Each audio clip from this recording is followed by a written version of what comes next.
Welcome back to my channel Oni blog পয়েন্টে। তোমরা সকলে কেমন আছো? আশা করি সকলেই ভালো আছো। আমি অনেকটা ভালো আছি। তো আজকে হচ্ছে শুভ জন্মাষ্টমী, আর সন্ধ্যার সময় আমি কিন্তু বেরিয়ে পড়েছি কাঁথিতে।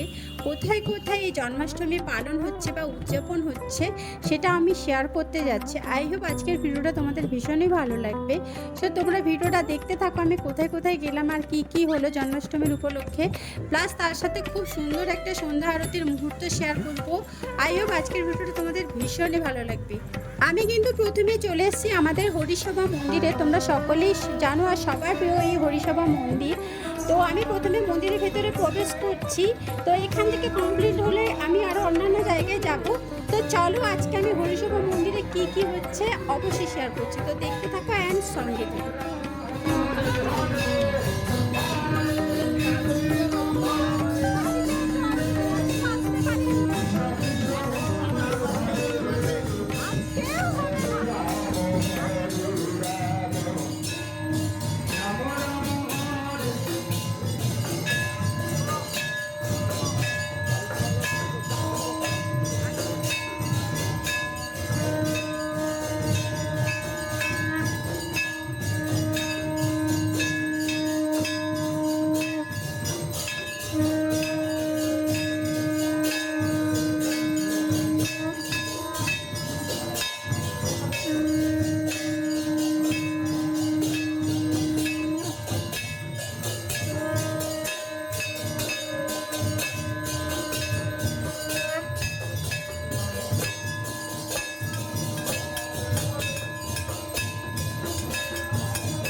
ফাইনালি ফ্রেন্ড, সন্ধ্যা আরতি কমপ্লিট হলো। খুব সুন্দর লাগলো, এত জাঁকজমক, পুরো গা শিউরে উঠছিল। সত্যি কথা বলতে মনে হচ্ছিলো এখানে স্বয়ং কৃষ্ণ বিরাজমান। তো যাই হোক, সন্ধ্যা আরতি কমপ্লিট করার পর কিন্তু এখানে এতজনকে দেখতে পাচ্ছ, এরা কিন্তু প্রত্যেকেই কিন্তু অঞ্জলি দেবে। এরা কিন্তু প্রত্যেকেই উপোস করেই আছে, ভাবা যায়। আর সবাই না একটা একটা করে ময়ূর পালক এনেছে, জাস্ট ওয়াও লাগছে। আর এখানে রাধা কৃষ্ণের মূর্তি, সমস্ত দেবতা একটুখানি তোমাদের ঘুরিয়ে দেখিয়ে দিচ্ছি। আর আমাকে কিন্তু অনেক করে রিকোয়েস্ট করেছিল যে আজকেও প্রসাদ খেয়ে যেতে, বাট আমার আরও একটা জায়গায় ভিডিও করার কথা ছিল, তাই আমাকে চলে যেতে হয়েছে। কিন্তু এটা কিন্তু খালি হাতে ছাড়েনি, আমাকে অনেকটা ভালোবাসা দিয়েছে এবং তার সাথে প্রসাদও দিয়েছে। মানে আমি ভাবতে পারছি না যে সত্যি কথা বলতে অনেক সৌভাগ্য করলে এরকম ভগবানের প্রসাদ পাওয়া যায়। তো কি প্রসাদ দিয়েছে অবশ্যই আমি বাড়ি গিয়ে শেয়ার করব। তার আগে তোমাদের একটুখানি ঝুলনটা দেখিয়ে দিচ্ছি। দেখতে পাচ্ছি রাধাকৃষ্ণ কি সুন্দর বসে ঝোল খাচ্ছে। তো যাই হোক, তোমাদের কেমন লাগলো এই হরিসভার সন্ধ্যা আরতি মুহূর্তটা অবশ্যই কমেন্ট করে জানিও। এরপর কোথায় যাবো সেটাও শেয়ার করছি, তো ততক্ষণে তোমরা দেখতে থাকো।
সো ফ্রেন্ডস, হরিসভা মন্দিরে কমপ্লিট করে দিন আমি চলে এসেছি গৌরীয় মঠে। আর গৌরীয় মঠেও তো তোমরা জানো প্রত্যেকেই যে খুব সুন্দরভাবে এখানে পুজো অর্চনা হয়, সন্ধ্যা আরতি হয়।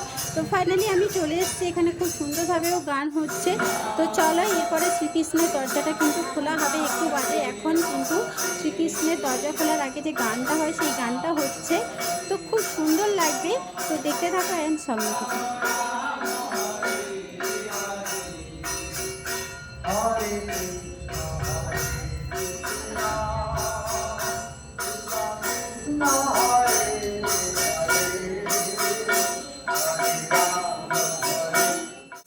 সো ফ্রেন্ডস, দেখতে পাচ্ছ কি সুন্দর লাগছে, একটা অপূর্ব একটা মুহূর্ত বলতে পারো। তো চলো দেখে নাও।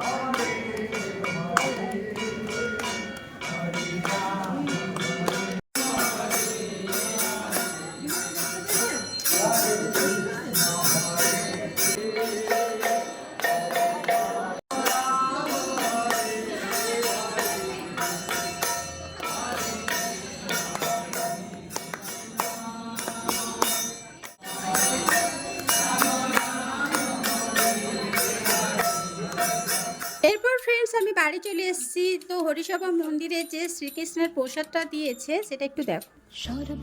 সত্যি আমি অবাক হয়ে গেছি, অনেক বড় একটা কৌটোর মধ্যে দেখো, যেটা রাধাকৃষ্ণের মেন পুজোতে লাগে, সেই পুজোর প্রসাদ কিন্তু আমাকে দিয়ে দিয়েছে। সত্যি কথা বলতে আমি এর জন্য ভীষণ lucky. Thank you so much আমাকে এত সুন্দর প্রসাদ, এত ভালোবাসা দেওয়ার জন্য। তোমরা দেখতেই পাচ্ছ যে শ্রীকৃষ্ণের যত প্রিয় খাবার কিন্তু এখানেই আছে। তো যাই হোক, আমার তো ভীষণই ভালো লাগলো। তোমাদের কেমন লাগলো অবশ্যই কমেন্ট করে জানিও। আর আজকের ভিডিওটা এখানে এন্ড করলাম। তোমরা সকলে ভালো থেকে সুস্থ থেকো অ্যান্ড সাবধানে থেকো। টাটা।